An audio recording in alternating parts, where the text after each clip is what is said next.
I mean, that's probably one of the things that made him sick. What was your take on it? I mean, you probably already talked about it, so sorry if you did, but with that whole Conor in New York thing. Pretty fucking crazy. There's a whole story behind it.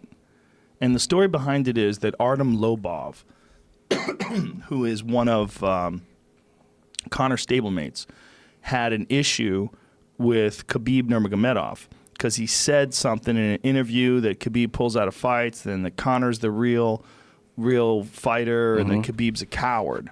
So Khabib found him and kind of smacked him a little. Said, you call me a coward, motherfucker? Like that kind of shit. And there's a video of him saying it to him, talking to him in Russian. And Conor saw that video and flew from Ireland with a bunch of fucking gangsters all the way to New York. Crazy. Yeah. There might have been some substances involved.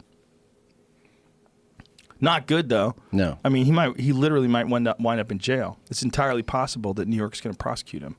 I mean, that was like assault. He threw a dolly at a car. People got their eyes cut, their face cut. Glass shatter, right? Yeah.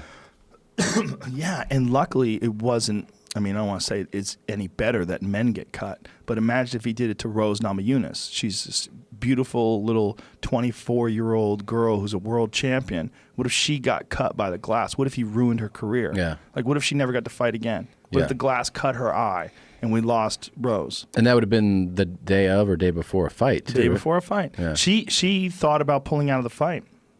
She was so distraught by the whole event that she thought about pulling out. Yeah. Because she was on that bus? Yeah. Fuck. Yeah. Well, definitely not going to get him, I guess. I don't know. But then, in a way, it does. I know there's people who are talking about, oh, this is all coordinated, planned, like.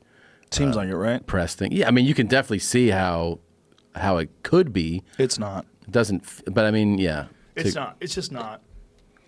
But it's not gonna. Is it gonna lower his draw? Probably not. No, it's gonna. He's gonna be even bigger than ever. That's what I'm saying. So when he actually does fight Khabib, if those two do fight, if let's say they solve everything civilly, meaning Conor pays everybody off, pays Chiesa off, pays Ray Borg off, pays off emotional duress to anyone who sues him that was on the bus, pays some sort of a fine to the state of New York that's pretty significant, gives up a few $1 million for sure, right? Fuck. Then they put the fight together.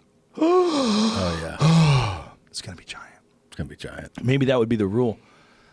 Conor McGregor's comeback fight is already being mooted as, what does that mean? I don't know.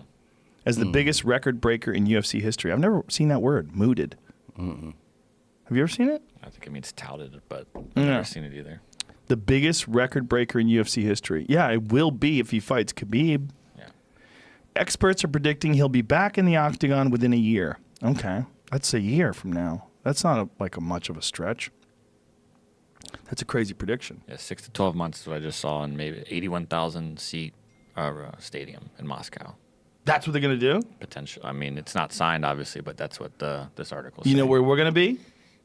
Right here. watching it. Right here on watching TV. that shit on that TV. It's going to be awesome. We're going to be in American, on American soil, drinking Budweiser, drinking American beer, maybe some Sam Adams, something American. I'm not going to Russia. Not going. Cut to me in Russia. Cut to you in Russia.